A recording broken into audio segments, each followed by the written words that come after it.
Good evening, everyone. Baruch Hashem, we picked up a great night for a lecture. Again, the Goyish culture that destroy us, Super Bowl, super whatever, Superman. Every year I speak in a Super Bowl. And in the end, there's a nice turnaround. I said last year right here, I was standing right here last year, if you remember. Is it every day the same date? Every year the same date? Huh? First Sunday? Or February? Okay, so it wasn't exactly the same date. But I was saying last year here, I remember it like it was yesterday, that tonight,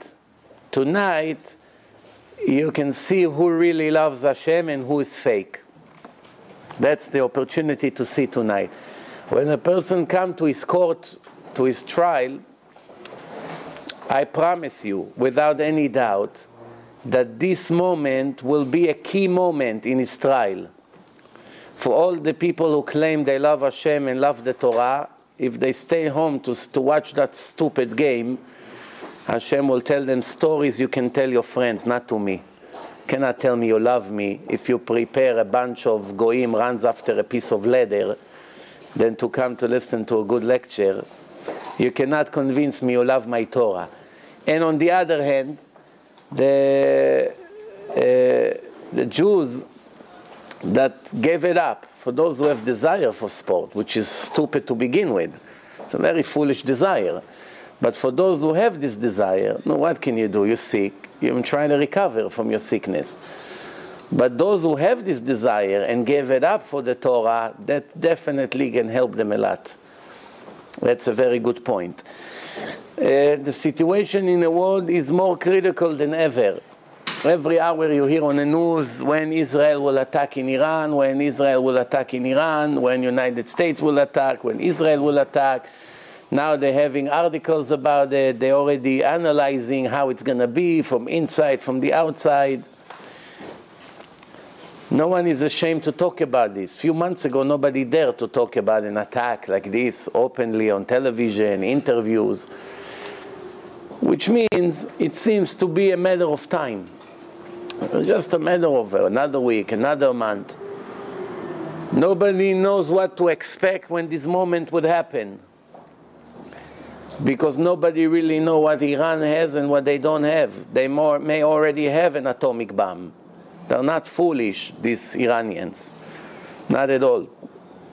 They already have missiles that can reach New York. Everyone in New York worry about Israel. What's going to happen to the Israelis? You never know what can happen. When you deal with crazy people, everything is possible.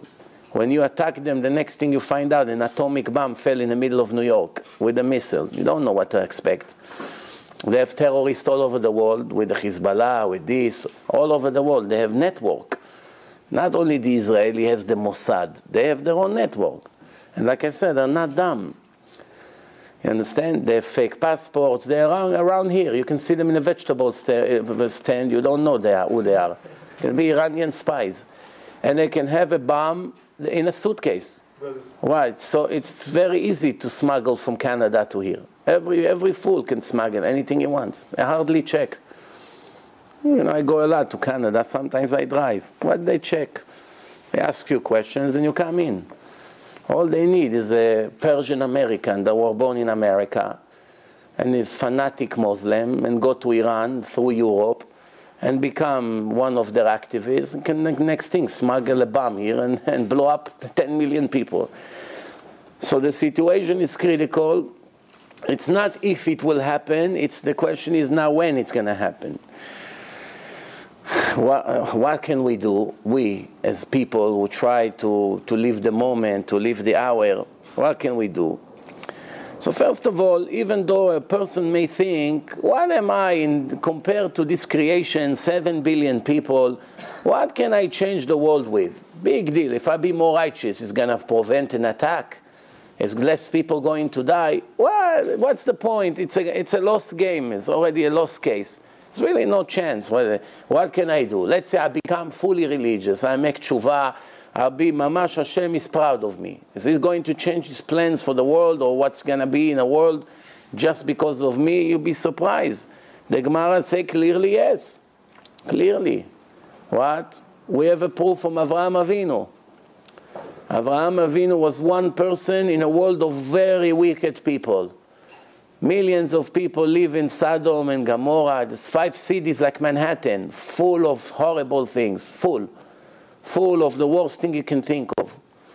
All the despicable to'evot, the despicable things that the Torah mentioned in any ways you can think of, were happening there. And Hashem is about to throw an atomic bomb made in heaven. Not made in Iran or Russia, made in heaven. Directly from the sky on their head. And that's what happened in the end. They all got killed. Nobody really knows the numbers. Could be hundreds of thousands, could be millions, could be tens of millions of people. There's really no way to know. It's about 3,700 years ago. And Avraham having an argument with Hashem, and Hashem is telling him clearly, I'm taking your opinion into consideration. You are, the Goyim told him, you are the president of God among us. Nasi Elokim ata bekirbenu. The Goyim knew he's a special person. Even later, when his grandson Yaakov went to Egypt, Pharaoh gave him a lot of respect. And they gave him the city of Goshen, all the Leviim. The Leviim don't even, when the slavery even started, the Leviim don't have to work. Why? They were learning Torah. This is important people. So a person can change a lot. And if you cannot save the world, maybe you can save your city. If you cannot save your city, maybe you can save your family. Noah saved his family. His family didn't deserve to be saved. But Noah, ish tzaddik tamim bedorotam, and his son Shem. But the other two were not righteous, but they got saved thanks to their father merit. So you can save your family, you can save maybe your children, you can save your parents, you can save your, your wife. You can save people. Remember, even when the American dropped an atomic bomb in Japan, not everyone died. Some people made it. Yes, some of them became sick, and the third generation, they still have all these problems, but some people got out clean. Nothing happened to them. Miracle. When Hashem wants, a miracle can happen. The point is now that we've been talking for years already, what's going to happen in days of Mashiach, when the Mashiach comes, what's really going to be. And the question is, before Mashiach comes, now we have a situation in the world that many Jews are becoming more and more religious. I just came back from Eretz Israel, from Israel. I went around. I see cities that 20, 30 years ago, nobody was religious there. They closed the streets on Shabbat. More synagogues. There's more. People are more aware of religion. Even today in the Israeli Knesset, one secular minister got up and spoke to Imach Shimo Ahmed Tibi, a hater of Israel that sits in the Knesset. That's the price of democracy, that your enemy sitting in the government and make decision against us. And he was giving him a very interesting speech. A secular minister, Mechalel Shabbat. Finally, they're starting to become clever a little bit. I always wonder why they never use the Torah. The Arabs are the ones who always say the Torah is real. Use the Torah against them. If they come and say it's the book of God, use it when you argue.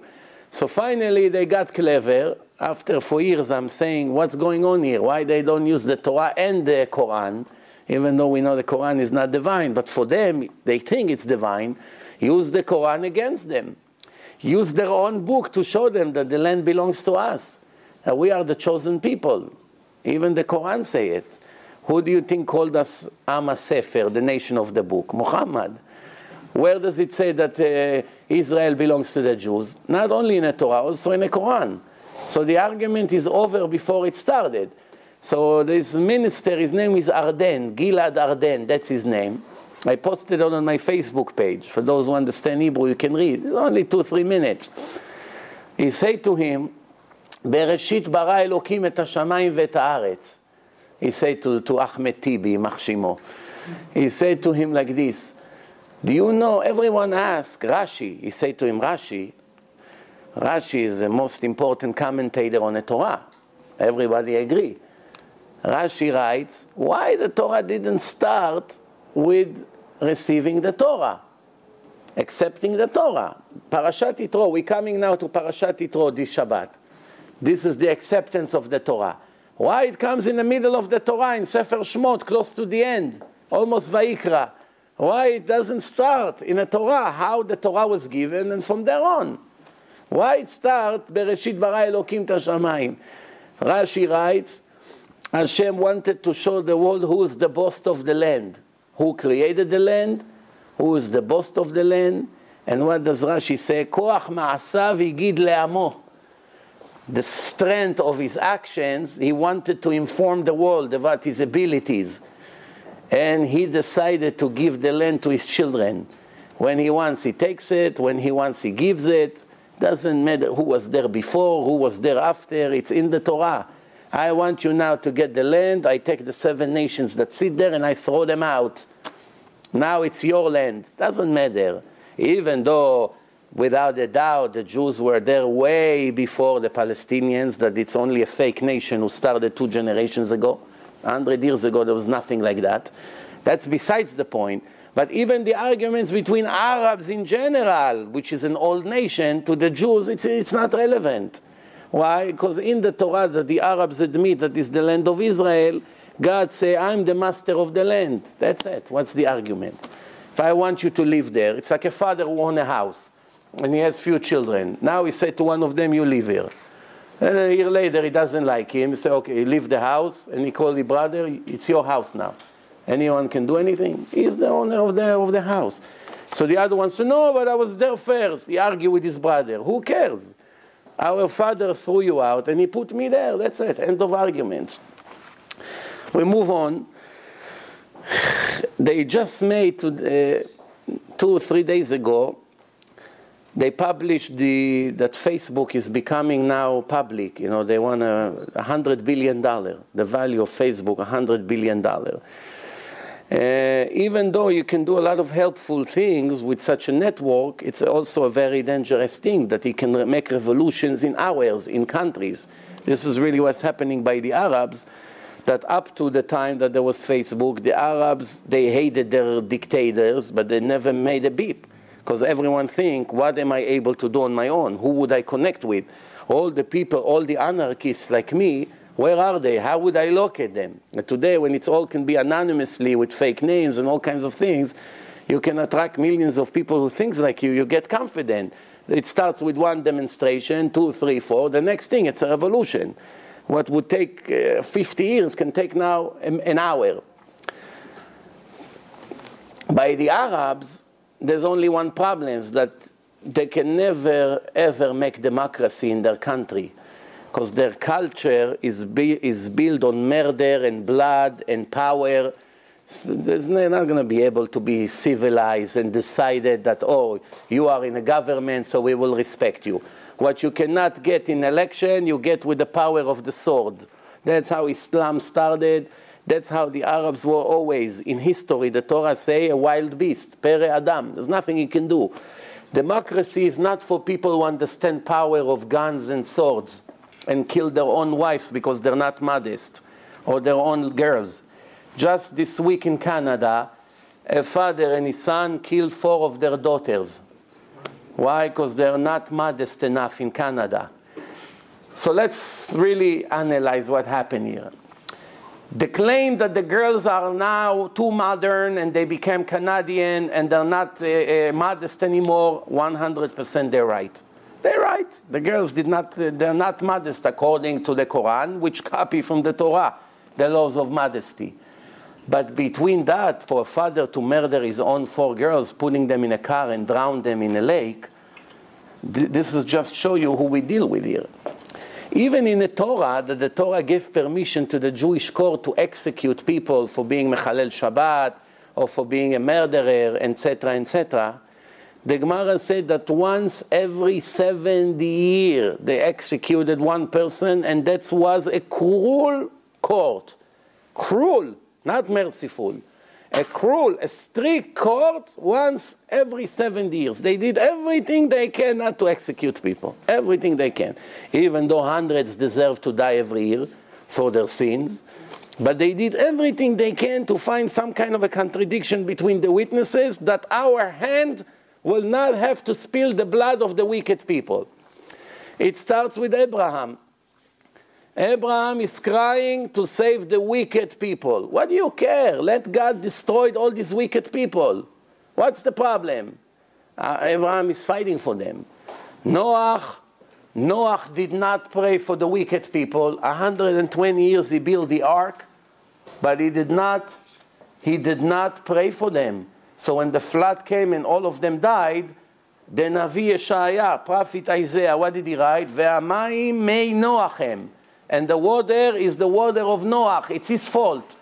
Why it's his fault? He didn't pray for the wicked people to get saved. Who cares? Let them all die.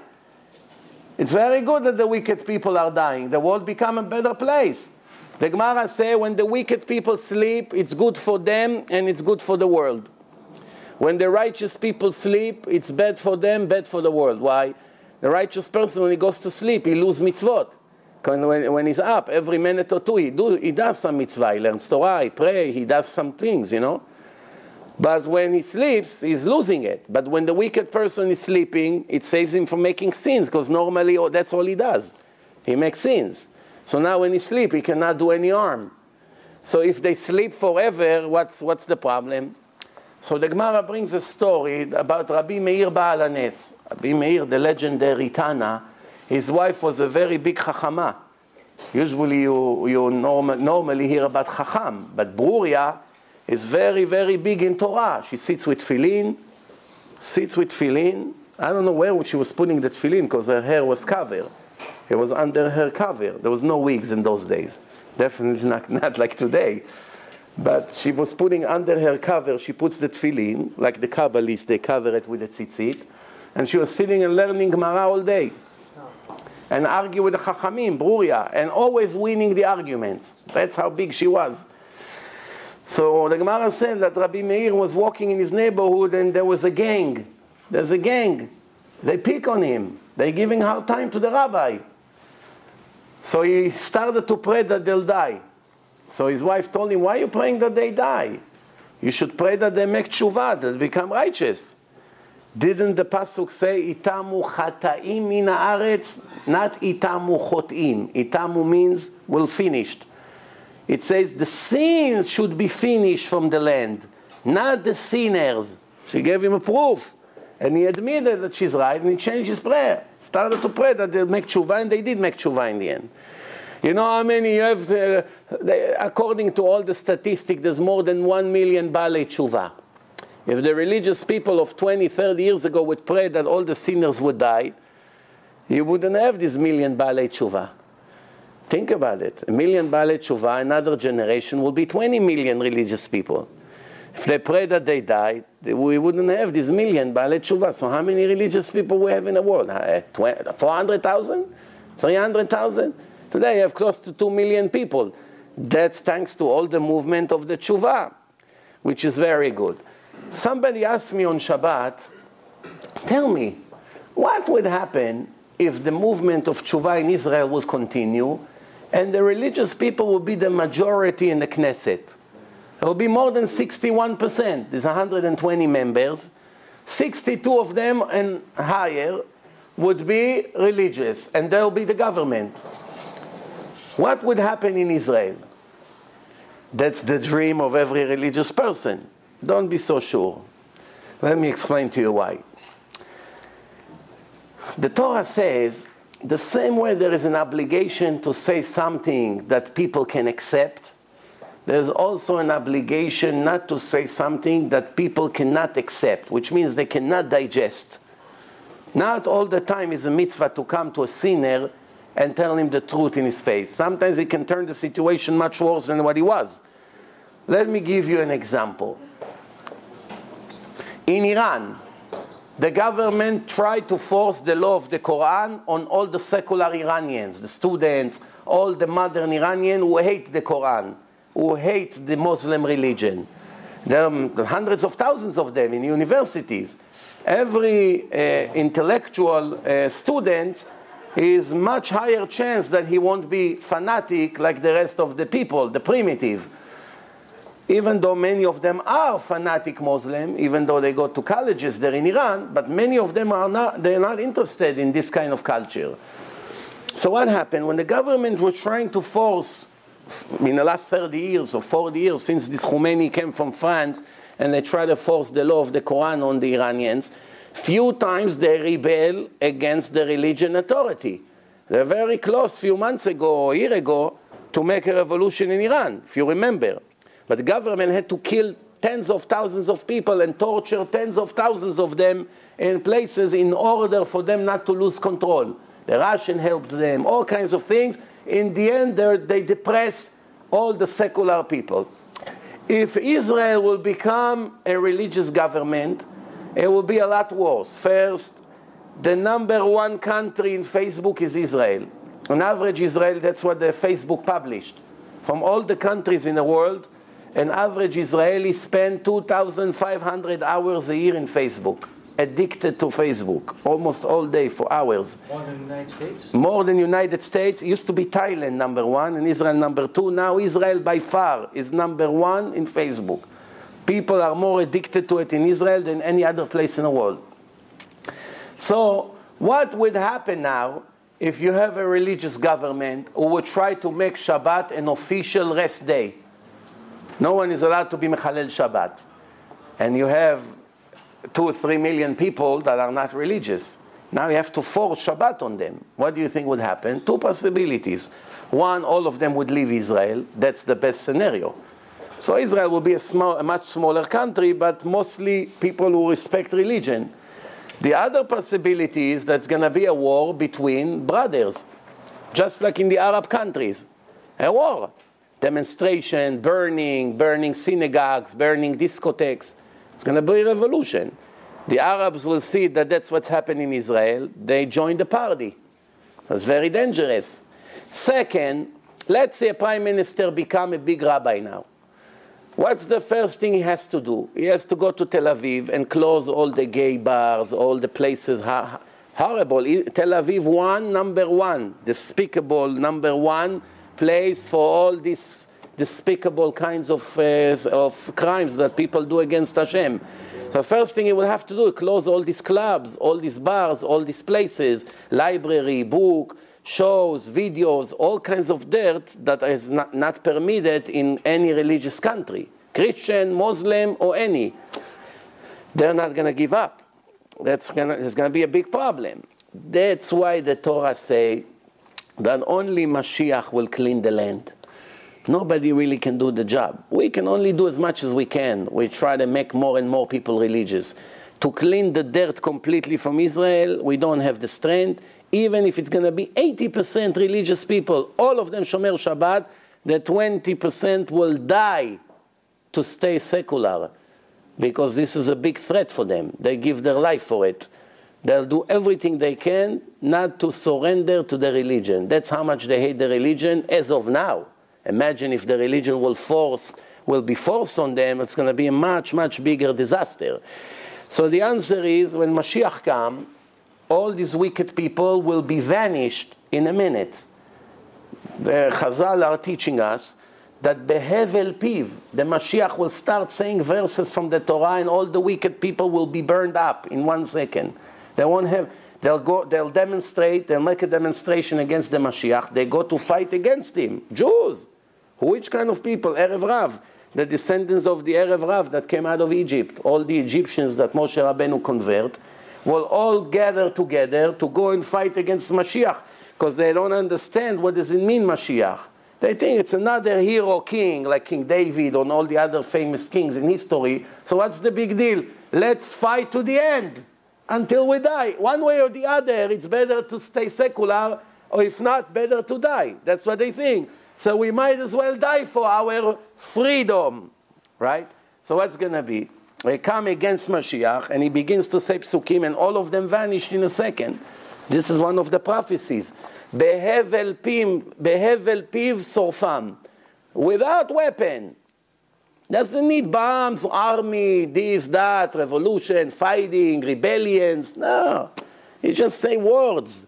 And they all burn right away. All the wicked people who goes and fight against Hashem's religion. But until it's going to happen, there's nothing we can do. We can only try to do everything we can to persuade and convince more and more Jews to see the truth. Many of them live in the darkness. All you have to do is knock on their back. Excuse me, here is a CD. Watch it. What do you have to lose? Try. Buy them a gift. Invite them. Do something for them. Something to convince them. You know, when people want money, they're very good salespeople. They don't give up. They call again, sending email. I'm just checking. Anything changed? Did you change your mind? Can I take you to lunch? But when it comes to save your brothers and sisters' eternity, yeah, you know, nothing is precious. There's no pressure, Rabbi. No, they don't want. I try once or twice. If you really want, you make them watch. I always say, what's the proof that nobody cares about anyone besides himself? What's the proof? I'm talking religious people. Us. Each one of us. What's the proof that each one of us is very egoistic and we only care about our own stomach? What's the proof? CDs cost money. Very cheap. $1 each. But it costs money. If you want to give 100 CDs, it would cost you $100. Some people are very stingy. It kills them.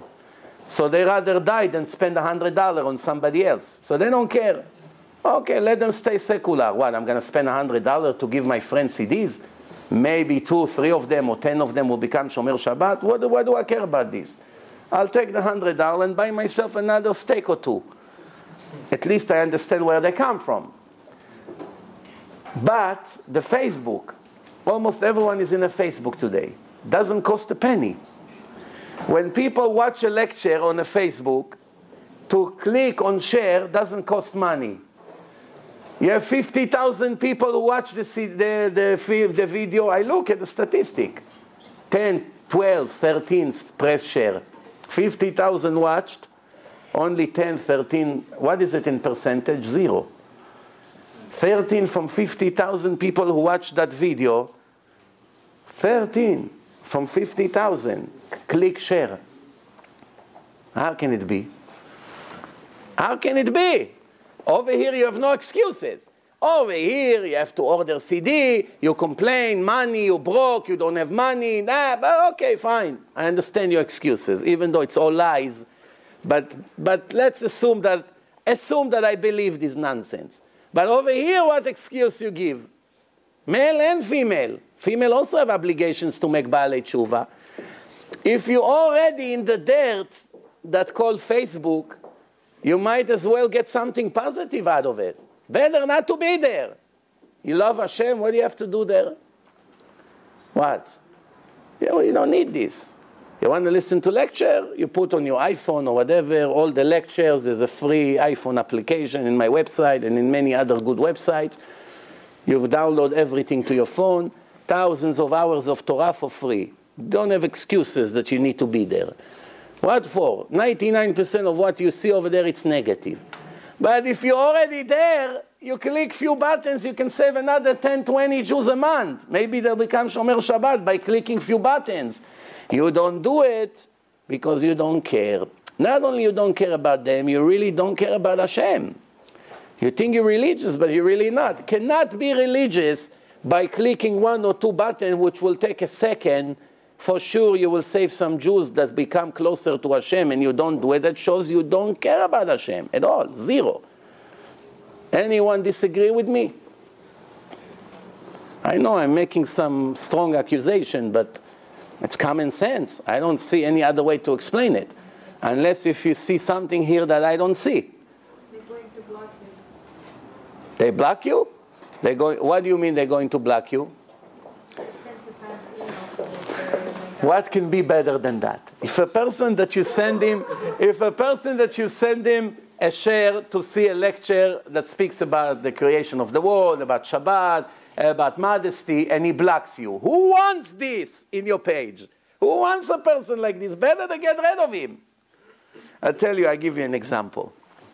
I put, about a week ago in my Facebook page, I put something that is an Israeli soldier. For those of you who saw it, you know what I'm talking about. An Israeli soldier against the Hamas terrorists. They aimed the gun on each other. Behind the Israeli soldier, there's a woman holding her baby, hiding behind him. He's protecting her with his body. And the Hamas, he's putting a woman in front of him and the baby, booby, with bombs on his neck. That's how they do. They take the babies and it's suicide bombers. It's not a lie, it's reality. And hiding behind civilians. We put it on. Of course, 90% of the people wrote, that's reality. As sad as it may look, that's reality. That's what's happening in Israel today. Between this coward terrorist to the soldier who tried to defend the land. But there is always these liberal Jews who are the biggest enemies of Israel without realizing. Some of them don't mean bad. They don't understand the damage they make to Israel. So what happened? In Israel, they call it the Smolanim. So I got maybe, I don't know, 7, 8, 10%. I read the emails, I read the comments. So some of the Israelis, most of them are Russian goyim, that they are considered Israeli, but you see right away, the goyim, they went crazy out of their love to the terrorists and their hate to the innocent women and children, what we call Amalek, anti-Semitism. They went crazy, so they started to write a lot of nasty things. So I started to clean one after the other, delete them and ban them from the page. So I say, one good thing happened. I got rid of 20 traders out of my page. Who wants them in my page? Same thing I say to you. Someone who is not interested to hear anything about Hashem, what do you need him in your page? Let him block you. What? Show me what. We're not talking business. Business, you want all customers to buy from you, even if they're not crazy about Jews or the Torah. No, their money is money. You sell your product. But over here, it's social, no? Who wants to social with these people? The Gemara says Rish Lakish was the head of the gangsters. Before he became Rabbi Shimon ben Lakish, the Chevruta of Rabbi Yochanan, he was a criminal, a gangster. Gang, robbing people, robbers. The Gemara says after he became religious, he became a very serious rabbi. Every person who he spoke to on the street, right away all the rich people ran to that person and were willing to invest money by him without an agreement, without witnesses. So imagine now, some rabbi see you on the street, he shake your hand, hello. Right after that, a rich guy runs to you, excuse me, what's your name? Moshe. Yeah, Moshe? Yeah, can I give you $1 million to invest in your business? How do you want to invest by me if you don't know who I am? No, I don't need to know you. I saw the rabbi shaking your hand, for sure you're kosher. What do we learn from here? That after he became religious, Rish Lakish, he cleaned his past completely. Not like some of the Baalei Tshuva today. One leg in religion, one leg in the disco in Manhattan. Shabbat they keep, they do Havdalah, an hour later dancing with the Chinese, the German girls in Manhattan. What's going on here? Living in two different worlds? Sometimes I wonder who is really worse. Someone who knows the truth and does it, or someone who still lives in darkness completely. That's his life. Someone who knows the truth and still does it, doesn't look good at all. Playing with real fire. So, this is what I'm talking about. I posted on my website an image of all the CDs, all the MP3 collection, number 1, 2, 3, 4, 5, in Hebrew, in English, all the images of the CDs. I wanted people to be able to see on every CD what lectures, because I'm tired of writing emails to people, what lectures on what CD. And if you write instruction, nobody reads it anyway. But by looking at enlarging the image of the CD, you can see which CD. And wrote over there, everyone who wants to order CD, cost price. Whatever it costs to order it, $1, that's what you pay. Not 1 cent profit. This has been going on for 1 month. How many people order CD for me? We have more than 24,000 IP addresses visiting in the website minimum in a worst month. So 24,000 faces are entering the website. How many of them orders for CDs from me? Who knows? How many CDs I shipped by people who pay for the CDs? We shipped a lot of CDs that we collect money from good Jews and make CDs and ship them for free. But how many people charge their credit card to order CDs of 25 hours of Torah for $1 on a CD? How many? Who knows? 50. Huh? 0. 0. Hashem is my witness. It's been almost a month, like 28 days. 0. Not one person order one CD and spend $1 to save other Jews. Which already brought me to a situation that I'm that close from retiring from giving lectures. Mamash, another inch or two, that's it. I announced that I retired and it doesn't pay for me to work. Because one person cannot do the job by himself. Nobody wants to help, fine. You want the boat to sink. One person try to save the boat and everybody is getting 10. Nobody cares. Screaming, hey, let's help, let's do something. Leave us alone. What are your statistics for your application? On the application, on the things, a lot of people use it. It's a very common thing now. I put it about a year ago when it wasn't so common. Baruch Hashem, it picked up a lot. I was in Miami Beach. Every person who spoke to me showed me that he is already using the application, the iPhone. It's very strong over there. So that could be the driving factor why people don't use the...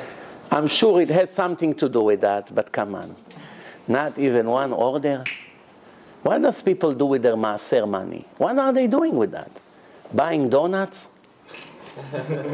What are they, really? I mean, give me one answer, convince me. What are people doing with their 10%? Rich, poor, whatever. Donation. Take poor people. They make a few $100s a week. They hardly pay their bills. But maaser, 10% they got to give, no? Something. One donation a month. You have to give or no? One donation a month. $10, $20, $50. What are they doing with that? Don't they think it's the best thing to take a secular person and say, here, 25 hours of lectures, very powerful lecture. There's a very big chance he's going to become Shomer Mitzvot. And every mitzvah he does goes to your account. Very strange. Mamash very strange. Very, very strange. There's no explanation. I'm trying to think to myself, what is going on here? I was sure there's some technical problem. I really think it's your application. No. I tell you what, if you have an application and you download everything to your phone, I'm not talking about this. I'm talking getting CDs to people who don't care about the website bichlal. They're not downloading anything. This is the business card. This is the hello. Here, he watch one CD or he listens to it. Next thing, he's going to go into the website and download everything. So he's going to get 1,000 lectures on his phone. But how will he recognize the website if you don't give him the free CD first? Right or wrong? Right. And also, many people today, when they finally want to do something good, they go and buy a book, $30, $35 to one of their friends. Maybe they'll read it and they become religious. First of all, let me tell you something in case you don't know. 1 out of 100 people maybe have patience to read today. 99% of the people cannot read. Either they're dyslexic or they have no patience and they're only into videos and images. It's very boring to read. They begin 1 or 2 pages, they drop the book. Most people, check. Everyone you give them a book, come a year later, you see how much dust. And when you open the book, you're going to hear, then you know they never open it. I'm telling you, it's almost pure waste of money. They just won't read it. Those days, 15, 16, 20 years ago, when we used to give books, people used to read it. I remember I used to have a book, Mesilot El HaEmunah. I used to go, and it used to cost $12 or $15. We used to give to people, 2, 3 out of 10 would read it. Today, you give 100 books, 1 would not read it. Nobody reads. People like either to listen in a car, also not in a house. In a car, they don't have a choice. They're already stuck in traffic. So only when they really, that's it, there's no choice, they're willing to listen maybe 20, 30 minutes of Torah. Oh, it's interesting. It's not so bad. And then it catch them. I tell you an interesting story. I have a friend he has a booth that he sells Judaica stuff in Borough Park. There's a shul called Shomrei Shabbos in 13th Avenue, I think 50th Street. One minyan after the other, all day, up, down. So over there he has a booth. And I give him a bunch of CD, and he gives them out for free. So just before I went to Israel, I got a phone call with the Yiddish accent. One of the major rabbis of Monroe, where Satmar is, he calls me up. He said to me, I picked up your CDs in Shomrei Shabbos in Borough Park. For 3 days, I don't come out of my car. The only way he can hear MP3 is in a car. He doesn't have MP3 player. And sitting in a car like this for hours, try to come out, no, another 20 minutes. I have to translate your lectures to Yiddish. I said, what do you need it in Yiddish? He said, hey, as many young guys or girls, they have a lot of questions in Emunah. Since they're kids, they teach them Torah, Torah, Torah. Everyone assumed that they already take it for granted that the Torah is from Hashem. But they have a lot of questions, these teenagers. Many of them eventually leaves the religion because they have so many questions and nobody gives answer.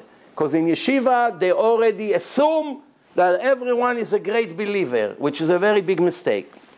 In yeshiva, you have to look at the kids and teach them emunah. You don't teach them emunah, large portion of them in the first opportunity would run away when they feel independent. Don't assume that they have emunah. Even if they daven a lot and all kinds of things, they have questions in emunah just like every other normal person. So he wants to translate it to Yiddish. Let's meet, he said. So, okay, come to my house. He came to my house, 3 hours, he didn't leave. I was so excited of this ability to do kiruv. So hopefully soon you're going to hear CDs in Yiddish about the same topic that we talk about. For the people who you think that they're very religious and they have questions in emunah just like you have and just like the secular people has.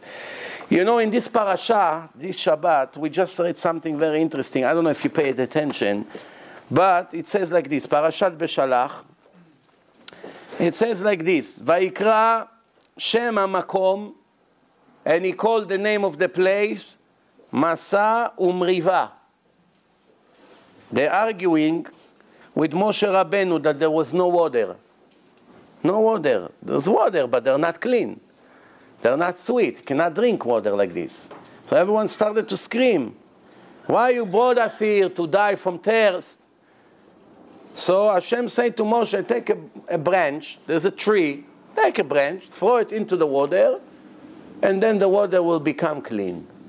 What's the connection between taking a dirty branch that is laying there in the mud, throwing it into the water, and all of a sudden the water become filtered?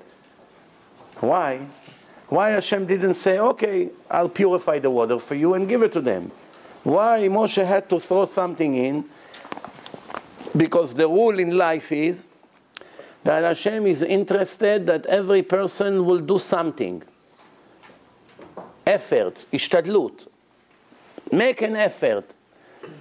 You want to go and make a living, but you also want to learn Torah all day and all night.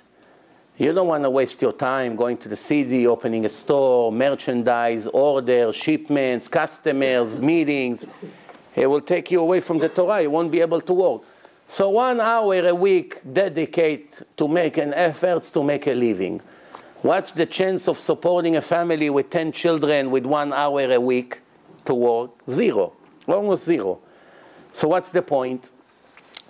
The answer, the same thing of Batya Bat Paro. Batya Bat Paro, she saw Moshe Rabbeinu. She didn't know it's Moshe. She saw a box in the middle of the Nile. The Nile is a very big river. She reached her arm, and then the arm stretched. This one miracle that happened to her. The arm stretched very far and grabbed Moshe Rabbeinu and Meshitihu. That's why his name Moshe, Meshitihu from the water.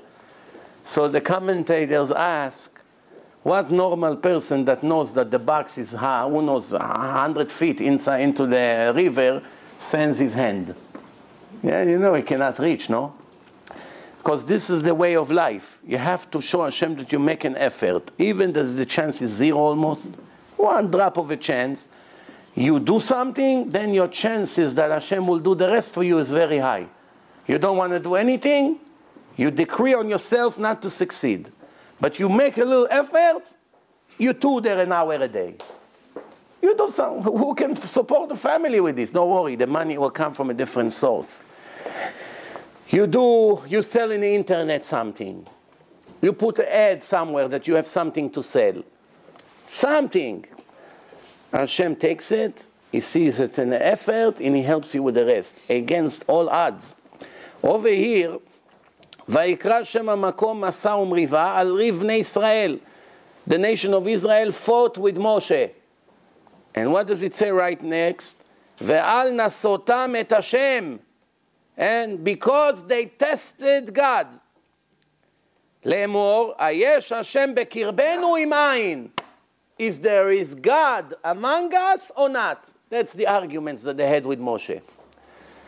Don't get the wrong idea here. They didn't question if God exists or not. You cannot question if you heard God, you heard Him. You know, Moshe Rabbeinu is the representative of God. You saw the ocean, you know, is splitting and all these things. You're not really questioning if God exists or not. No. Among us, is He helping us or is, you know, indifference is called to our situation? This is what many people say today. They don't say God doesn't exist. They say, where was God in the Holocaust? There's many people that you ask them why you don't keep mitzvot. They say, I'm not religious, I'm not a believer. Then when you begin to talk to them, they say the statement, I'm angry at God for not giving me this and this and that. I'm angry at Him for doing this and this and this to me. So I always say, you don't have a greater believer than someone who is angry at God. He's stupid, but he's a great believer. Why stupid? How can you be angry at your Creator? It's very foolish. But at least it's an indication that you are a believer. They say, I don't believe. Next thing they say, I'm very angry at Him. Why did He kill this and this, my parents in the Holocaust? Why did He make me go bankrupt? Why am I sick? So he's believing. He knows it's all come from Hashem. He just disagree with his decision. היש השם בקרבנו עם עין. And what happened right after that? ויבוא עמלק וילחם עם ישראל ברפידים. Why רפידים? Chazal say, רפו ידיהם. רפו means become weak. Their hands became weak. When a person is weak in his emunah, the problems begin. Every time your level of emunah drop, all the problems in your life begin. Sicknesses, problem, marriage problem, raising children problem, parnasa problem, depression problems, nothing is working. The emunah goes high, psh, your life gets clean. One after the other, everything falls into place. Your emunah goes down, all the problems and depression and agony and pain and frustration doesn't leave you alone. So what's the most important thing in life? Always to work on your emunah. It's like a muscle. When you train him, it becomes stronger. You leave it for a month, right away, it becomes soft again. It doesn't stay strong forever. One time you made your muscle strong, what do you think it's going to stay like this for the rest of your life? You leave it a month or two, it's all become like water. The same thing emunah. You gain a high level of emunah, and you think, oh, yeah, that's it. I'm already in 80% emunah, very high. No, my friend. 2-3 weeks, you leave it, right away it goes down to 20, to 0 sometimes. This is really one of the main thing in life. You know, one other thing is very important. Many of the problems who comes to us because of not saying the truth, not being honest. Not being honest with our thoughts, not being honest with our mouth. When a person lies a lot, he attracts a lot of tragedies to his life. The Kaf HaChaim, Falaji, is a very big Chacham that lived in Turkey more than 100 years ago. Kaf HaChaim is one of the most important halacha books for Sfaradim, also for Ashkenazim, but mainly for Sfaradim. And he writes, this is what he writes. When there is an epidemic in town, people are falling and dying non-stop. Some kind of a disease that spreads. The first one who get hurt are the liars. It comes first of all to people who their mouth is not clean. From lying, from deceiving, tricking, misleading, all these tricks.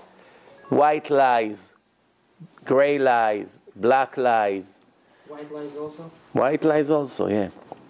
It's a lie. Yeah. Then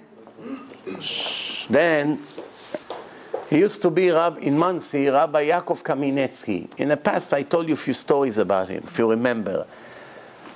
Besides being a big chacham that have thousands of students that came out of him, one of the greatest thing about him, that he was extremely honest, who never made one lie in his entire life. One time I told you the story that when he was in his younger than 20 years old, he was in Russia, and the woman served fish, and he didn't like her fish. It was very, very bad, and he spit it. And she came out of the kitchen and she said, "Yankale, you don't like your fish? You don't like my fish?" He didn't want to insult her, so he said, "No, I don't like fish in general," because he didn't want to insult her. And then one of my first rabbis one time told me that story, that he was a student, and he said to him one time, "Rabbi, I noticed that you never eat fish. Is there any problem with the kashrut of the fish here? Maybe I should also not eat." He said, "No, God forbid, it's strictly kosher." "Well, you don't like fish?" He said, "I love fish. So I never eat fish." When I was 18, I was already in his 70s now.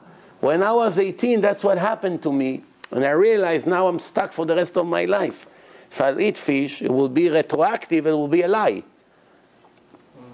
You understand? So that's why I never touch fish, because I told her I don't like fish. That's it, I never ate fish. Now let me tell you a new story about him that I just heard today. A new story about him. What is the story? First of all, he passed away, I should say, when he was 97 years old. His mind was sharp, just like a teenage. 97 years old. And when he was 50 years old, you know, the Litvish, the Ashkenazim, who follow the Gaon Mivilna, they don't put a second pair of tefillin. The Hasidim and the Sfaradim, they put Rabbeinu Tam.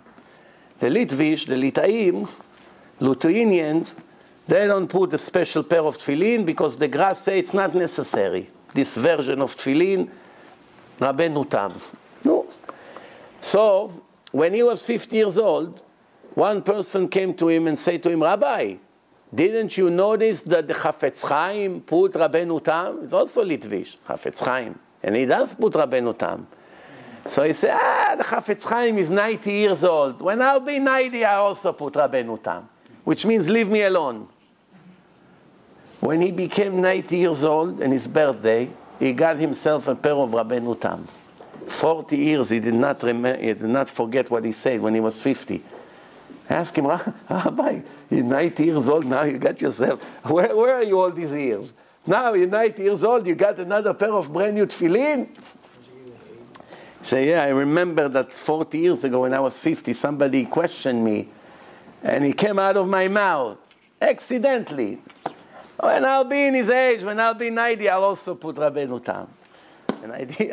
I arrived to 90. Now I'm 90. I got to put. This is what the Torah says, "Et motza sfatecha tishmor." People don't see the reaction when they lie. They don't see what happened. They don't understand how it's affected their life. That's why they continue to do it every hour. They only see the impact of the lies on their life. They'll kill themselves. How much problems I bring to my life. And most of the lies, if you really examine, are really not necessary. Some people are so used to lie that it becomes fun for them. Just for the fun. What did you gain by this lie? Where were you? I went to Moshe, but he went to Yitzchak. No, what's the difference? He was here or there? Already doesn't care anymore. Everything. Or in a business, the customer already agreed to buy. I swear to you, you know, it costs me more. I lose. Well, you need to talk. You're already counting the money. Because he doesn't have any, the lie means nothing to him. Customer is counting the money, already gave you the credit card, you're running it for the machine. He adds few more lies. Why? Because it means nothing to him. If he only knew what he just got now when he lied, kill himself, what a fool. I had the sale already. Why did I need to lie now? For nothing. What did I gain? And even if it looks like you gain something with these lies, think again.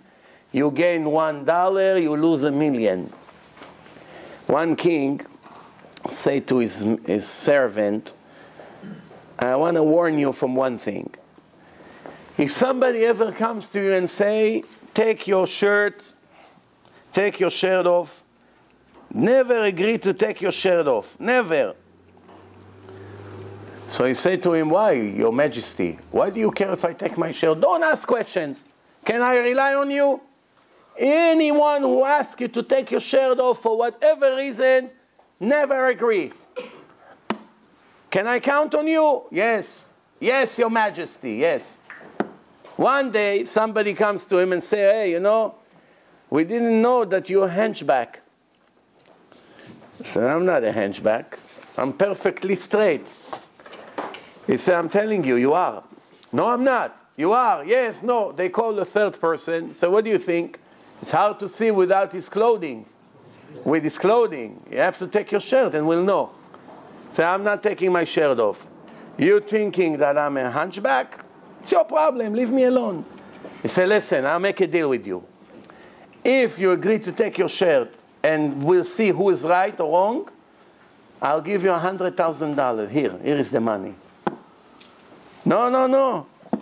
I'm not interested. No, here, the money is yours. Here, he's going to hold the money. Just take your shirt. We'll see if I'm right or wrong. If you're not, I'll give you $100,000. So you know what? I'll make $100,000 to my master. I'm sure he's going to forgive me for not keeping my word. So he took his shirt off. And he said, you're right. You're not a hunchback. Your back is perfectly straight. Okay, put your shirt on. Here is $100,000. He comes to the king. He's happy. He goes like this. Heavy suitcase, sweating. The king is looking at him. So what did you do? He said, don't worry. I didn't listen to you, but you're going to appreciate me. Here, $100,000 I made you in a minute. The king pulled his hair off. You fool. I had a bet with this guy that if he makes you take your shirt off, I give him $1 million.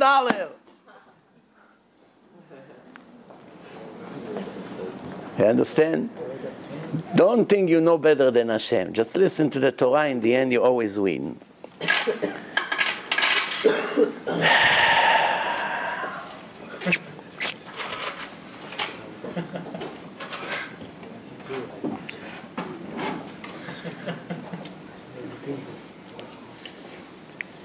Now,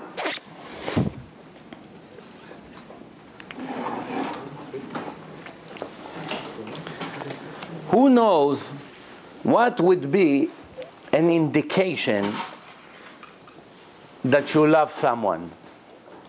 How do you know if Reuven loves Shimon? If Shimon loves Sarah? What's the main indication about loving? Giving. What do you think? Giving. Kissing her? Hugging her? Huh? Loving is caring. Buying her nice flowers for Shabbat? Flowers. Giving unconditional chocolate. Chocolate. The answer here, he already said the answer. Today people think that loving is taking. But really to love someone means to give. Giving, it's an indication of love. Even in the Torah there is a verse that Hashem said that the ones who are his lovers, he keep the kindness from them for 1,000 generations. My lovers who keep my mitzvot, le'elef dor, for 1,000 generations. Indication of loving someone is willing to do unconditionally for him. Giving and giving and giving. Taking, it's not an indication of love. It's an indication of taking advantage of. This is what happened in this generation. It starts with the children. They don't want to do anything for the parents anymore. The parents became the servants of their children. Do this for me, pick me up, give me the car, give me money, buy this for me, take me here, make me a passport. Oh, a list of requests. It doesn't end. Do this, do that. Don't enter my room, give me that, I want that. Every day they come with a list of requests. In the previous generation, the kids served their parents. They were proud to serve their parents. Get water from the lake? Yes, Abba. Right away. Sew this for me? Right away. Do that? Right away. Everything without a beep. Yes, father. Yes, mother. Yes, father. Yes, mother. Even to the in-laws. Find one kid today that his parents give him an order and he gets up right away like a soldier and say, yes, Abba. Find one. Oof. I just did 5 minutes ago. Can you wait an hour? I'm tired. Tell him, tell her, why me all the time? That's when the world became completely spoiled. That's why everything is not successful anymore. No marriage, no nothing. If a person got used to get away with not doing for his parents when he grew up, and the parents became his servants, when it comes to the marriage, it's needless to say that my wife will be my servant. My mother was my servant. Who is she that she tell me that she's not going to make me what I need? Understand the mentality? That's why most of the marriages today, 2-3 months, problems begin. Right away. I'm not talking secular. Secular, the problem begins way before the marriage already. I'm talking a nice couple came to the marriage. Wow, they see roses are flying in the air. 2-3 months. Rabbi, Shlom Bayit. When can we come? Well, I just got married. Come to the system, to the relationship with the wrong approach, with the wrong expectation.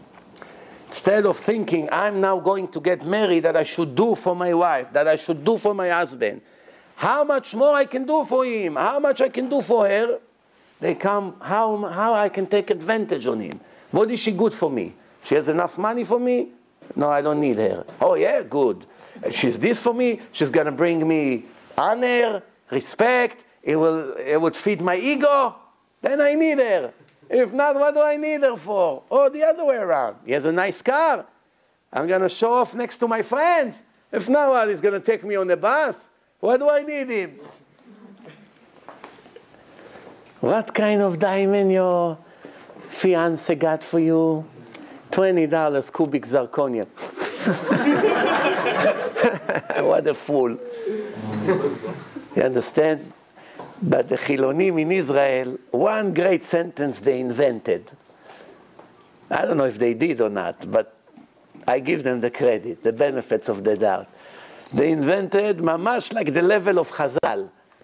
צוחק מי שצוחק אחרון.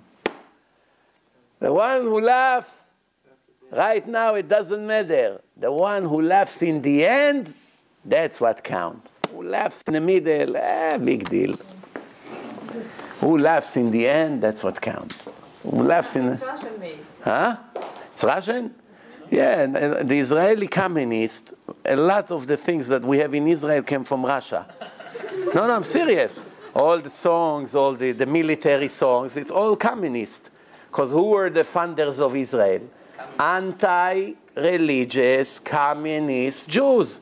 What's the whole concept? Until this day, you cannot break communism from Israel Constitution. Until today, you have the Istadrut, like the union here, but much worse, mamash like in Russia. Haver Istadrut, a member of the union. It's all based on the Russian concept. The whole thing, kibbutz, moshav, it's basically communism. That they own everything. You don't really own anything. No matter how talented you are, everything is yours. It really belongs to them. But it's changing. Let's talk about a few other things now. And then if you have questions, and I move on to my next lecture. Let's see.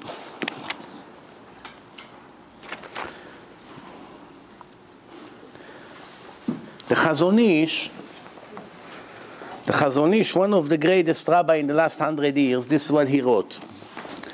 The Chazon Ish wrote like this. Im Adam hu ba'al nefesh, if a person has a soul, ush'ato sh'at hasheket, and he reached a level that he has a peace of mind. Some people never reach it all their life. Not one moment of peace of mind. Not one moment. Their entire life. Don't take it for granted. If you have 10 minutes here and there that you have a peace of mind, that you can focus, don't take it for granted. It's a great gift. And he has a peace of mind called Mavadaka, complete silence in his life. It's him and Hashem like crazy glue. Connects. That's it. Nothing else exists for him. Chofshi mira'avon ta'avani. His language is very high, very high. Take the professor in the university, half of the words he uses, they don't even understand. Very high level he speaks. Chofshi mira'avon ta'avani. Free from physical hunger, material hunger. Watch, suit, car, what kind of gel I'm going to put in my hair, what earring today I'm going to go to the disco, with a star, with a diamond, put one, I put two, what kind of spray, what kind of bracelet, how would I come with a car that everyone would see me? Such miserable creatures. It's not even aware how miserable he is. That's even the big... What we have to cry for is really not that we such low lives. We have to cry that we are not aware of our situation. For that we really have to cry. Then we'll have time to cry about our situation. First we have to cry that we reach such low level and we think we are perfectly fine. What do you want, Rabbi? I'm Shomer Shabbat. Psh, with such pride. Rabbi, I'm wearing skirts. This is what a person thinks. What's better? I'm going to go back to my tight jeans? If you think like this, you never reach, you never cross the red line. A person thinks I'm okay, can never elevate himself. Person that think, wow, what a loser I am. Look at this guy compared to me. We started together. He was already writing books. He already wrote Sefer Torah. He is writing tefillin, mezuzot, he's shochet, moel, teaching Torah. And what am I? Selling bracelets in 47 to the Chinese. Come, Mr. Lee. This is what I am. Cannot even read Rashi. Bring me Gemara. How do you hold it, Rabbi? He starts with me. This is the right way to think. It's called Kinat Sofrim Tarbe Chokhmah. Your friend is very modest. Don't talk bad against her to make yourself look high. Admit that you are very low and she's very high. I'm very jealous with her. I wish I can reach her level. That's the right way. Today, when a person cannot reach a certain level because he's lazy, so when somebody brag or somebody praise somebody else that is very good in religion, it drives him crazy. So instead of admitting that I really did not do the right thing, and he has to bring him down also to feel good. Nah, don't think she's so righteous. Believe me, you don't know anything. They do it in a clever way. They didn't say Lashon Hara. You say much worse. Sometimes saying one sentence Lashon Hara specifically, it's not as bad as just saying something general. Ah, you don't know anything about her. That's much worse. Well, this person, who knows what he imagined? Who knows his imagination already? What he's thinking about this is the power of Lashon Hara. It's enough you go like this. Don't say a word. Believe me, I swear I didn't say one word about her or him. I just went like this. That's why the Shidduch never took place. And the rest is history. So the Chazon Ish say, free from materialistic hunger. Then he finally can see the world in clear eyes. What do we learn from this? Listen good. That when a person is addicted, she's addicted to her $5,000 wig. My wife told me there's a gym for ladies that comes to lose some weight a little bit. Half of them do not take their wig when they run. How can you run with a wig? They don't want, maybe some of the goyot would look at them that they're not so fancy when she ran on a treadmill. She's embarrassed to put this, whatever, the bandana, the snood. Maybe the American Goya would think that she's primitive. Nobody thinks what Hashem thinks. What the Goya may think, or the other one. So, only then a person can see the world in clear eyes. A person cannot enjoy from his action unless if he has attention and is conscious to what he does. A person doesn't pay attention to what he does, he cannot enjoy from what he's doing. In order for a person to enjoy what he does, he has to put a lot of thoughts to his actions. The prophet Jeremiah 12 verse 1, this is what he said. Tzadik ata Hashem, Hashem, you are righteous. Ki ariv elecha, that I should fight with you, argue with you. Ach mishpatim adaber otcha, but allow me to talk to you, not to argue, just to talk to you. Madua derech reshain tzlecha. I'm asking like an ignorant fool. Not, God forbid, I argue with you. Please teach me why the wicked people succeed in this world. Not, God forbid, that I'm disagreeing with your decisions. No. I just want to learn Torah. I want to learn. I want to know the truth. I don't understand. Really, I have a big question about the Navi Yirmiyahu. Navi Yirmiyahu. It's not, it's a real Navi, speaking to Hashem. Who? Anybody here speaks to Hashem sometimes? Not yet, no? All day you're in the Facebook, you want to speak to Hashem? Come on. But the prophet speaks to Hashem, but I don't understand. What is he saying? He's asking Hashem why the wicked people succeed. But we have the answer in the Torah, in the end of Parashat Va'etchanan. Every fool knows it. Every beginner. You read the Torah once, this is something you never forget.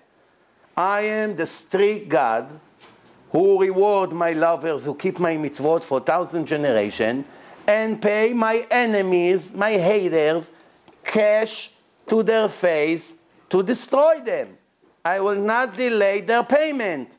I will pay them right away to erase them. So it's an answer in the Torah. Why is he asking? But the question is not about Prophet Yirmiyahu. The question is about Moshe Rabbeinu.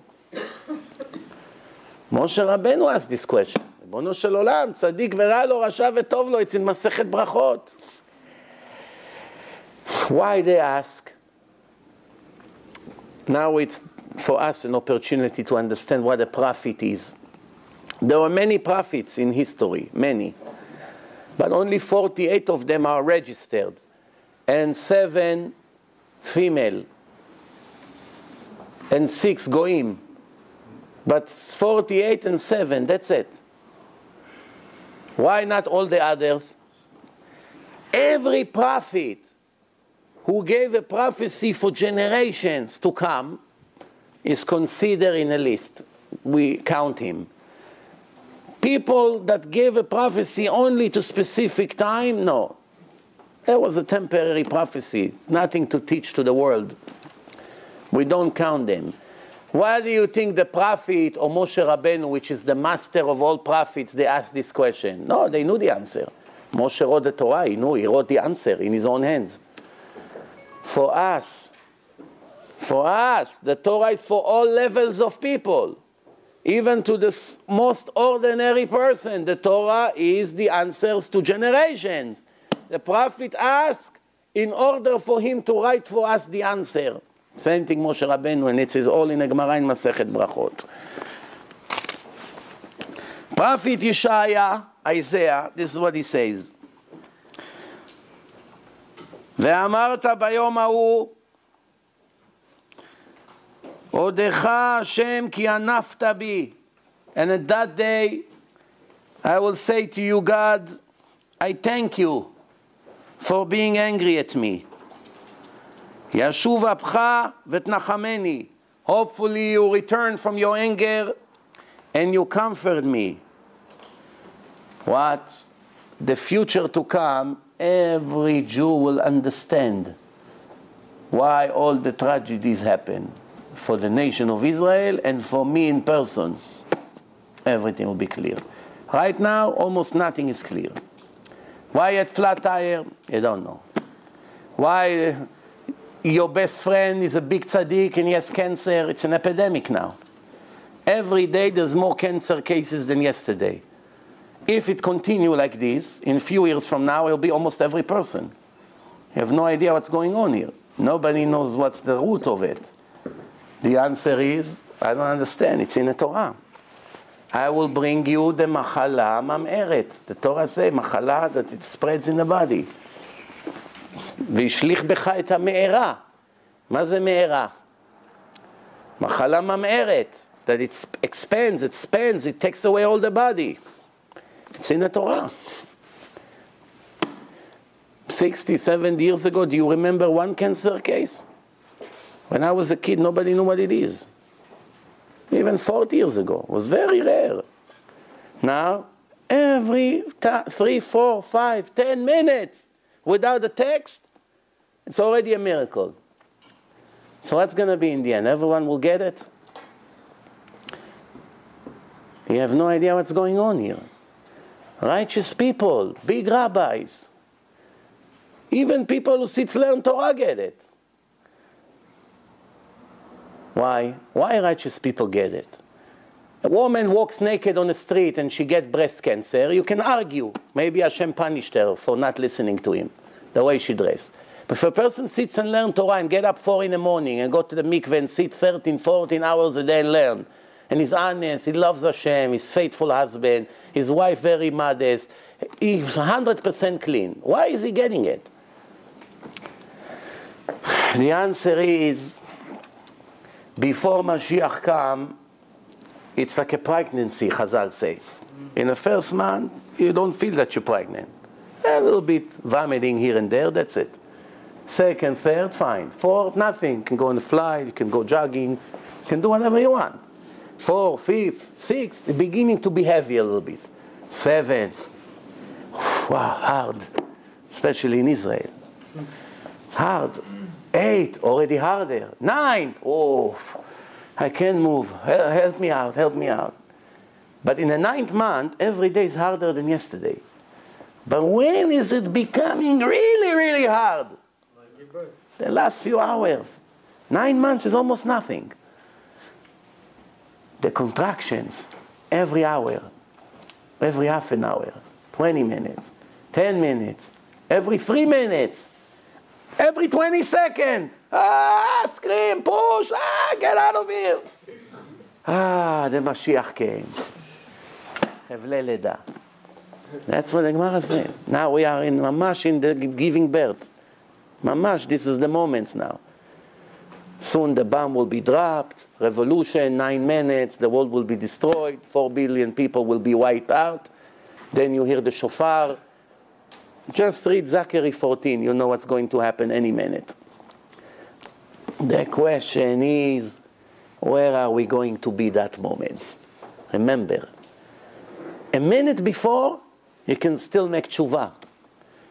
You can say, okay, Hashem, I surrender. Enough with my nonsense. No more disco, Motzi Shabbos. Okay. See it, I learned. Enough with my thing.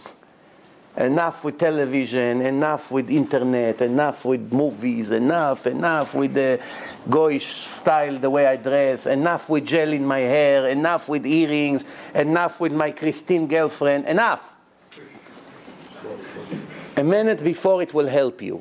A minute after it's too late. אין מקבלים גרים בימות משיח. cannot accept converts when Mashiach arrived already. Why? It's a big deal. If Hitler and Eichmann will be alive, they run to convert. Rabbi, please give us a chance. They hear the shofar of Eliyahu Nabi, the mountain of the olives in Jerusalem split, all the prophecies are coming into reaction. What do you think? If you think that the Nazis did not believe in God, you're completely hallucinating. Read their books, interviews. There are many of their books. They were great believers. Now, how did he become such monsters? How a Jew is a great believer, learns Torah, and then still in his business in 47th Street? How when Christine come to measure a diamond, he adds an extra $1,000 to the price without her realizing if he learns Torah all day? How can it be? Just learning, just putting $2 on your head and growing a beard for free doesn't really make you a better person, like some people may think. If you don't make a root canal to your personality, cleaning a good dentist that did not clean the root, what's closing, putting him a $2,000 crown. But the root is rotten. 2 or 3 days, his head will become balloon. What happened, Moshe? I gained weight, I don't know. He didn't clean the roots. To clean the root, it's very painful. It hurts. Especially by me. 4 shots and I still jump to the ceiling. That's the price of eating candy when you're young. Coca-Cola, candy, licorice, that. 2, 3, 5, 10 years. Then now the payments arrive like everything in life. The bill arrive. Mommy, I got a new credit card. Today, it's the smile. 45 days later, it's the cry. She went shopping, Rodeo Drive, Beverly Hills. Wow, life is great. $15,000 came, interest, penalty. How am I going to pay? I have to make bankruptcy. Many people think, I'll do whatever I want. I'll change the sign in a business. I'll change the corporation. I'll do bankruptcy and I'll start fresh. It's America, the free land, the free country. They announce on the radio, hurry up. Before the laws of bankruptcy are about to be changed, take advantage. You can fool everyone. Bankruptcy does not clean you in your trial. When you come to Shamayim, every dollar you owe Ahmed, Muhammad, Mustafa, Bruce Lee, Fatma, doesn't matter who. You still have to give them the money. But what? I made bankruptcy. It's according to the law. If the law is corrupt, if the law said to do abortion is legal, you're allowed to murder babies just because the Constitution of the United States allow it? Who cares about what they say? If the law in Israel allowed to do certain things and it's against Hashem, the law makes it legal? Who cares about the law? The law is foolish people like me and you did it. Nobody cares about their laws. If the law comply with the law of the Torah, no, why not? I'll give them respect. Finally, they did something positive. But if the Torah says 2 men cannot get married and they allow it, I care about what they say. If you care about what they say, you're wicked just like they are. And if you sit in their court as a judge with a yarmulke, there's no bigger Chilul Hashem than this. The judge of Yigal Amir, the murderer of Yitzhak Rabin, had a yarmulke on his head. Why do you think they put him in a court? A religious Jew judged a religious Jew. That the religious people won't say it wasn't a fair trial. But what kind of religious Jew it was? Sit in a secular court and go against the Torah every day with his trials, with his verdicts? Before we finished, 1 or 2 more things and we're done for today. It says like this. I ask why righteous people are dying, why they're suffering. The answer is in Shir HaShirim. Dodi arad legano lilkot shoshanim. Dodi is HaKadosh Baruch Hu. He comes down to his garden and he picked up the roses. Every righteous person who gets cancer, 1,000 secular other that should have died, just get another 10, 20 years opportunity to make repentance. He goes to heaven, don't worry about him. He got what he deserved. We cry for him because we miss him. We need the tzaddikim here, especially if they teach Torah. But in his death, he just gave 10,000 other an opportunity to repent. This is what it says. Chazal says, "Atzadik avad," the righteous person is gone. Ki mipnei hara ne'esaf atzadik. Prophet Yeshaya said, because of all the evilness of the nation, Hashem picked up the tzaddikim instead of destroy the entire nation. So he take 1, 2, 5, 10, 20. What's better, to take 20 bodies and send them to heaven, or to take 20,000 people? You know what a destruction mentally it's going to be if 20,000 people would die in one incident? Imagine something that happened in Egypt a few days ago, that they're fighting over a stupid ball. They kicked the ball. 75 Egyptians died in a soccer game. If something like this would happen in Israel, 1 year, nobody will be able to function. 75 people die in a stupid soccer game. In Egypt, continue to kill each other. 60 million Egyptians, no, another 100, another one less. When a Jew he goes to prison, thousands of terrorists are released for one Jew. The whole world understands the level of a Jew. He's a son of God. For good and for bad.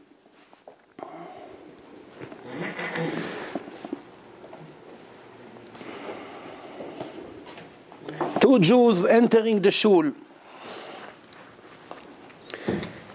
2-second difference. One enter, 2-3 seconds later, another one enter.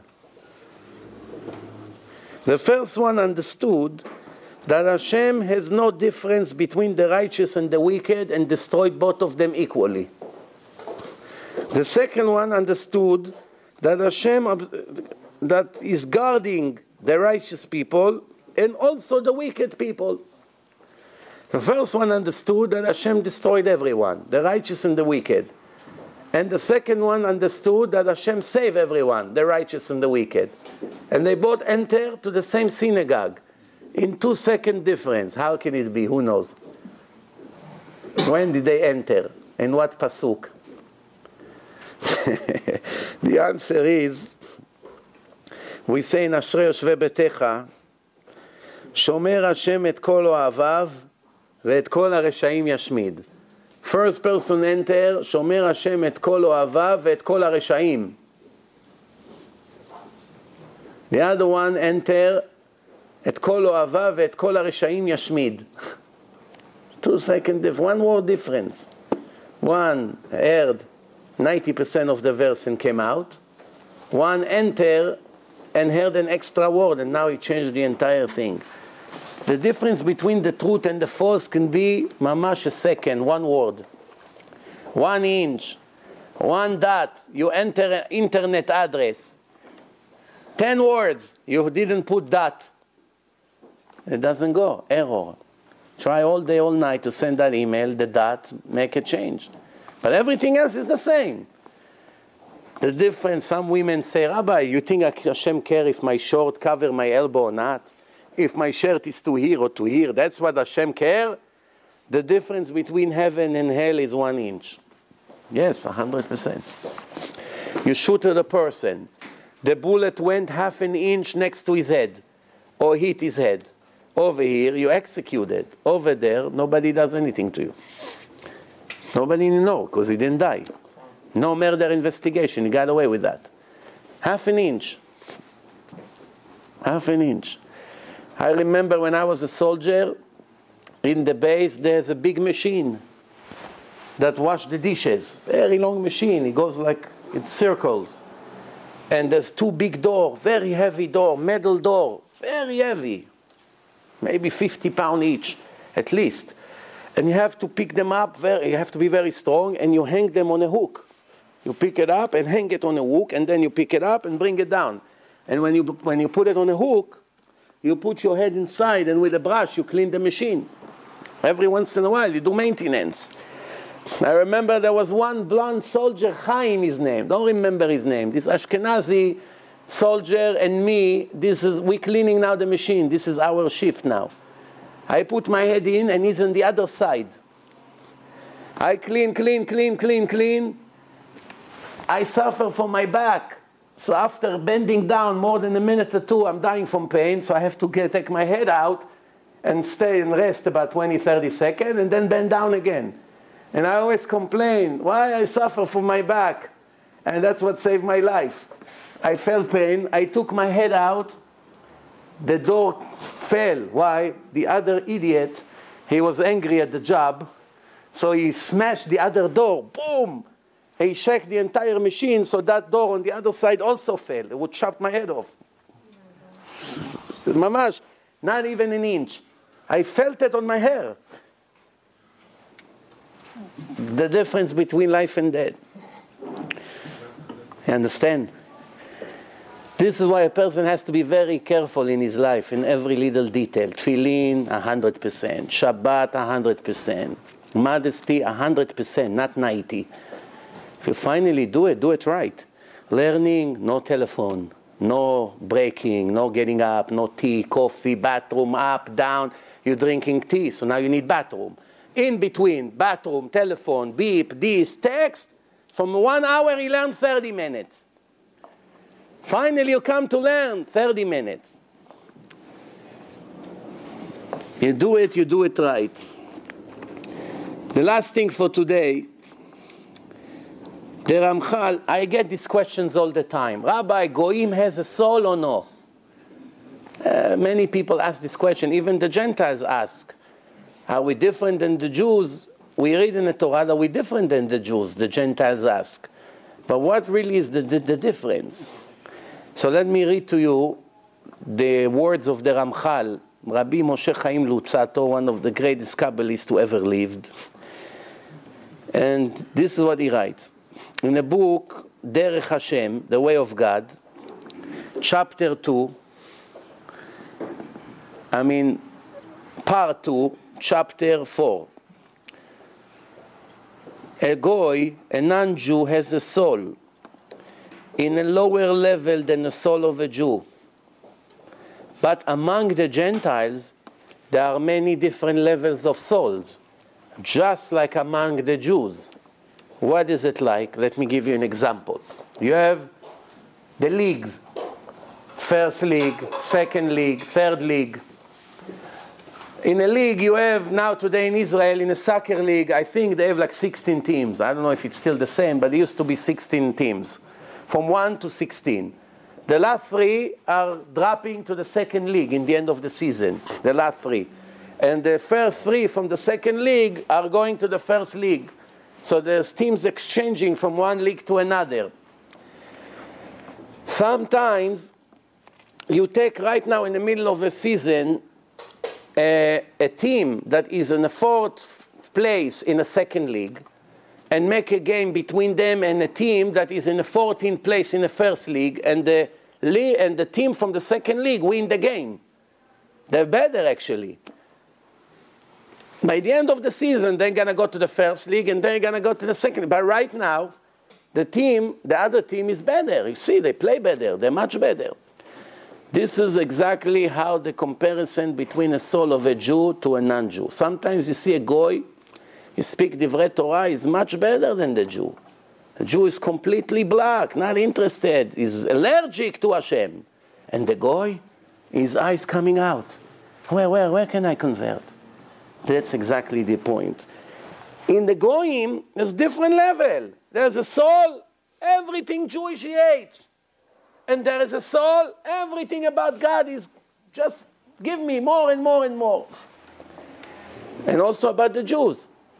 Some people secular.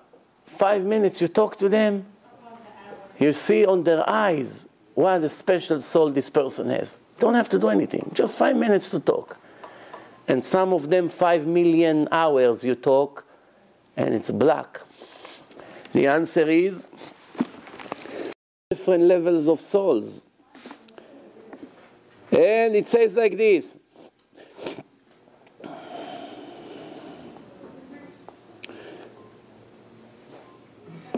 In reality, after all, if you have the team that is in the first place in the second league, and a team that is in the 12th place in the first league, who's rated higher? The other one is top. The other one is number 12. But really rating, he is in the first league and he's in the second league. The one in the first league is rated better. The heaven and hell of the Jews is different than the Goyim. The heaven is a much higher level, but it's much harder to get there. The hell is worse, and it's much easier to get there, because it's enough. You don't do 20-30% of your obligations, you're in a serious problem. The Goy, 7 laws he keeps, is righteous. He doesn't keep, is wicked, but very little. The reward and the punishment is also very limited. Well, once they convert, it's like going from the second league into the first league. My friend, over here, every game is much harder. Much, much harder. Big money, big contracts, publicity. The stadiums is packed with people. Different league. Much harder. Much greater reward. Or bigger embarrassment. If you play in a top league and you're a loser, everybody knows about you that you're a loser. But in the second league, not that many people knows. You know, it's not so famous. I just went now to Israel. One of my childhood hero. When I was a kid, I was standing on the side of the field seeing him how he was playing. We used to be kids. What did we know from our life? He was our hero. He was serving me lunch in a restaurant as a waiter. And my cousin told me, you know who this guy is? I say, no. So remember who was our hero when we were 30 years ago kids? That's him. So I say to him, oh, we grew up on you. You were a legend for us. So I saw in his eyes how red he became, his face. See, when no one knows who he is, he's not embarrassed to be a waiter. But when people recognize his glorious days, now all of a sudden, but I right away started to talk divrei Torah to him. I didn't give him enough time to be embarrassed. Right away started to talk. Apparently the guy knows a lot of Torah. How do you know Torah? So everyone in my family was religious. But he went to play on Shabbat. All his family were religious, but he wanted soccer. Where did the soccer get him to? Is he a millionaire? No.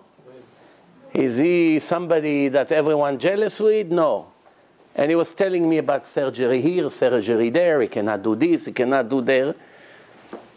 One of his brothers, who did not become famous for X amount of years, kept Torah and mitzvot. One day both of them will die. The anonymous brother goes to heaven, and this famous guy dies as a waiter and has no share to the world to come because he doesn't keep Shabbat. You understand what's going on here? That's what happened when a person doesn't know what he lives for. He doesn't understand. Okay, I think it's enough for today because I have another lecture. Any questions before we end? Even on things we didn't speak about. So I want to compliment you again. I'm surprised many people came in a night like this. On the way here, he said, oh, we didn't calculate the right day. It's a Super Bowl. Nobody would come. I said, we have to do what we have to do. Who comes, doesn't come, it's not in our hand. But everyone who came and loved sport and gave it up to come hear the words of Torah, is going to be able to use it for his protection in a judgment day. Remember this. When you stand in front of Hashem and Hashem will complain to you that you didn't learn enough Torah, say Hashem, but don't remember that everyone was sitting, watching some stupid throw a piece of screaming, eating, jumping, drinking beer. I came and I sat and listened to 2-hour lecture. I promise you will help you. Baruch Adonai Leolam. Amen. Amen. Chazak u'baruch.